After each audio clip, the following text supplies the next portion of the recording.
Alright, so this is video 3. I've got plenty more I want to talk about, but this one is more so for the parents. It's more about setting an environment for your kids to succeed. Now, I know in the society we live in that the connotation for most things that happen are negative. A lot of situations are looked at as negative. We're surrounded by it all the time. I know on Facebook at one point in time I made a post about how seeing a baby walk for the first time gets less views, less likes than a view of somebody getting into a fight at school, and seeing the aftermath of something like that. It gets way more views. That's the world we live in, unfortunately. Now we can change that as human beings, but right now the world that we live in would prefer to watch one thing over another, and usually it's usually the negative. So guess what? If we surround ourselves by those things, ultimately we're going to get used to those things, and that's going to be our mindset. So we talked about the mental practices to help yourself deal with situations, the pressure situations. Well, conditioning yourself is also important. So parents, this is a tough one, and I fall into this category quite a bit. What example are you setting for your young athlete, your young adult,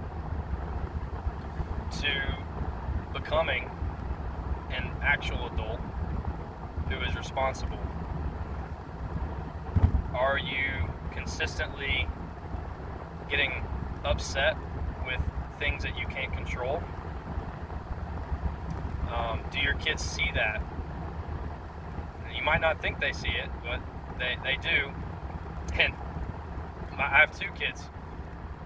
It is actually kind of hilarious right now at the age of 3 and 2 that they will copy and imitate things that you do. And sometimes it's scary because you hear yourself from them imitate you, whether it's positive or negative. The positive ones you kind of laugh about, the negative ones you laugh about until you realize they sound like that.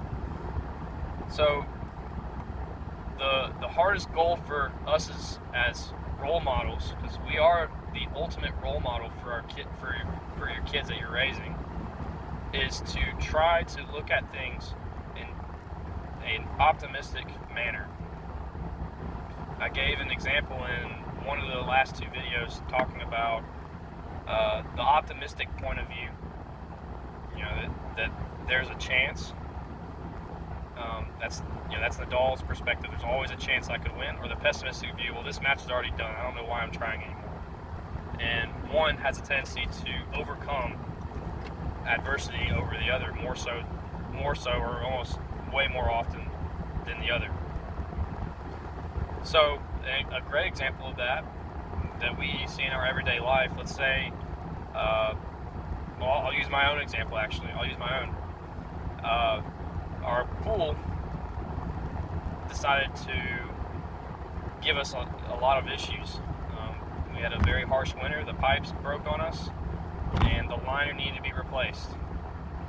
Well, as you probably would guess, how did I react? I reacted in a manner that was totally negative. I gotta put out how much to take care of this?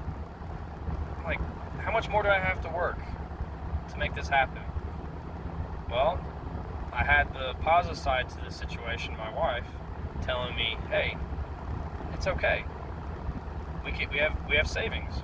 This is good. Guess what? You're going to be able to enjoy watching your kids swim and learn how to swim and enjoy the water. I didn't have that chance when I was a kid. I got to do it a little bit, but I didn't have my own pool. My parents didn't have their own pool, and I understand why. It's a lot of money. But it's an opportunity that I can give to my kids. It's the optimistic point of view that my wife told me. I can give my kids a chance to use that pool, and you have the ability to actually fix it. You have the money to do that. So Be thankful for that. Don't look at the negative effects of it. And that's very hard to do. Again, we're around things that always tell us. Shoot, I was raised in a home that, when things happen, yeah, there was a negative connotation to it. And that, I guarantee there's a lot of people that are raised that way. It's not easy for us as individuals to look at the positive point of view to any situation. It happens all the time. So how could I have reacted differently to that? Well, I could have done something that easily could happen in a match situation. I could have taken a deep breath, towel off, take myself out of the situation just for a moment to think before I say something, and look at both sides and look at what is more important. That's hard to do. We generally just react. That's what we do. But guess what?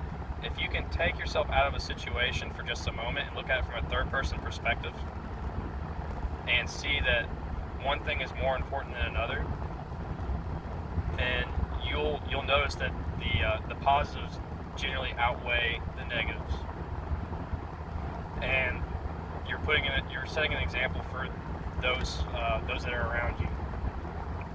So, again, going back to Nadal's perspective, which is he may say this, he may have another saying for himself that he always uses, or he's just born this way. I don't know him personally, of course, but he always thinks that there's a chance that he could pull this out. There's a chance that he could do something amazing with the situation that he's been given, and that's why he is such a good player. I believe Djokovic is the same way. Federer is the same way. There's always a chance. The great players do this. And I guarantee, looking at Nadal's perspective of his family, that the family instilled that belief and instilled that optimistic lifestyle. It's not even a point of view at this point. It's a lifestyle for him because he lives it on a daily basis. So how do we get ourselves to start living that way? Well, there's probably way better motivational speakers that talk about this than I ever could. But I know for a fact that most of them talk about making that decision when you wake up every single morning to have a point of view that is optimistic. Everything is done with a purpose. That's what we teach at our academy. If there was nothing done with a purpose and we just went through things without having a purpose, we would just react. We would not have a game plan. So we could potentially control the outcome. So waking up during a morning, this is good for the kids as well as the adults. You make a mindset saying that I'm going to look at things in an optimistic manner. You can even use a flooding statement to help with that. It's the same situation. You change your mind by getting that subconscious mind at times. Today I'm going to something simple. Positive decisions are going to be made, and I choose to make those decisions starting now. Something simple that I just came up with that right now, but there's so many different ways so many different statements you can make that work well with you. And then the second thing that I like to talk to a lot of my players is before you make a decision, towel off. Us as adults, take a deep breath, because what you do next will impact the way people see you. They'll impact the people that you're role models for. That's super important. Again, optimistic versus pessimistic. The second thing I hear about a lot is, well, why don't you got to be more realistic about these things. And you're right to an extent. Realists tend to be pessimistic. You have to have a realistic point of view from the data. For example, I don't remember the exact numbers. I know it's below 1%. I think it's the number is below 1% that players in tennis make it professionally. Make it meaning that they're able to survive and make money to keep themselves playing. That's a very low number. So guess what? The realist says you know that there's only 1% chance that we'll use that number, 1% chance that you're going to make it as a pro. The pessimist part says, they start out with, there's no way you're going to make it as a professional, because only 1% make it. And they say, there's no way you're that 1%. So how does the optimistic point of view come into that when you're looking at, well, I want to play pro? Well, I think the best way to go about that is look at the numbers, look at the realistic point of view, look at the data, understand the data, understand there's a very small chance that you can make it, but believe you are that 1%, practice it physically, and make sure that mentally you feed yourself with positive things. The flooding statement, the visualization, the stuff that you want to feed yourself so that you give yourself that 1% chance, or to give yourself that chance of being the 1%. That's what's important. And don't listen to what everybody else says. Technically you've already looked at the data. Okay, I understand what the data is, but I still believe I can make it. And then try to socially put yourself in a situation that you're not around the people who doubt you. You're not putting yourself in a situation that you're gullible, that you're around people who say, "Oh, you're great," and let's say they're just taking your money.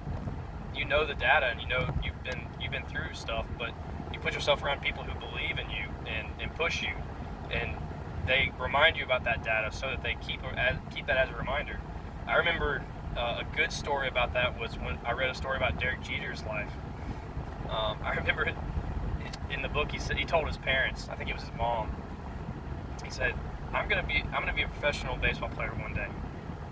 And his parents didn't write him off in the pessimistic way, but they did give it a realistic approach. They told him that you are going to have to work so hard, and you're going to have to be accountable for your actions, because very few players get to play professionally. And he was a very talented kid. I remember them talking about that in the book. He was exceptional. So he did that. He had that already going for him. But because his parents gave him the realistic approach, and then they were optimistic at the same time for him, saying it is possible, they gave him the chance by pushing him to be physically tough to do it. Now, I don't know what mental training he did for himself. I guarantee you that his mindset was way more optimistic because his parents pushed him to be that way. With the data behind it, also as a realistic approach. Because I do know a lot of people who have optimism, but they don't put forth the work effort. So obviously they're not going to make it. It's a challenge. You have to challenge yourself in both fashions and forms. And as parents or role models for whoever it is that you're coaching, or parents that you're bringing up your kids, or grandparents for that matter, you have to be the ones to give them that opportunity and not write them off at the same time.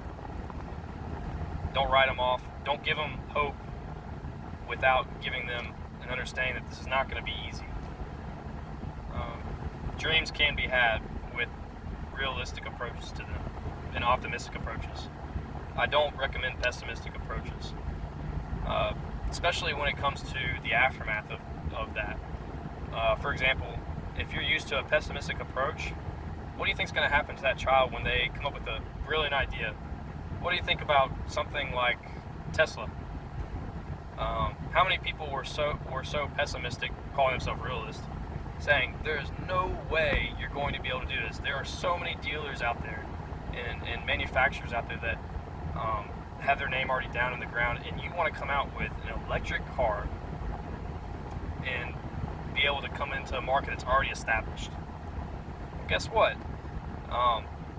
If he didn't do that, he wouldn't have made the name that he already has for himself. And that company is unique. And there's multiple companies that do that. They beat the odds because they truly believe it. They know the data, and they push themselves, understanding that there's a chance that it could fail. But think about it. Where would we be if we didn't have some of these companies like Ford or Chevy, in those environments. They only did it halfway because they weren't sure they could make it. Do we want a society like that for our kids to come up, or do you want your kids to understand the data and believe that it is possible with the right work ethic and the right mindset to do something, to use their talents to move forward with a great idea or a great talent, such as tennis, to play a game like tennis? I would definitely want to give my kids that opportunity. I wouldn't want to push it into the ground and squash their dreams if they are putting forth the work ethic and they understand the realistic approach to the data behind what's there. So going back to us as examples, that's one thing. I already gave you the example of when you're in a daily routine, trying to be that example of optimism, and your kids will follow in that example. The second thing is giving them the hope based on the realistic approach, as well as an optimistic approach with that. Try to stay away from giving them a pessimistic approach or a negative environment, even the way you speak. There's two ways to do it. I hear a lot about politics all the time now, and I don't like to talk about them with the public, just because of a lot of things that are going on. But if you're always looking at the negative side of a situation, you can really put yourself into depression and not look at what could possibly positively come out of a situation. And believe me, it's easy to fall into that. News is negative. That's what news is considered. It's considered negative. You get the little tidbits of the positive, and then that's the end of the newscast. The majority of the newscast is going to be negative. So I'm going to end with that on your mind. But the two things that we can do as role models, parents, grandparents, is to try to have an optimistic approach with realistic data to give to our kids, give them hope, give them an idea of what real, true work ethic is. And then the second thing is to be good examples, good role models for those up-and-coming kids to become that positive influence. I think that's a great way for us to influence the younger generations coming up to do something great.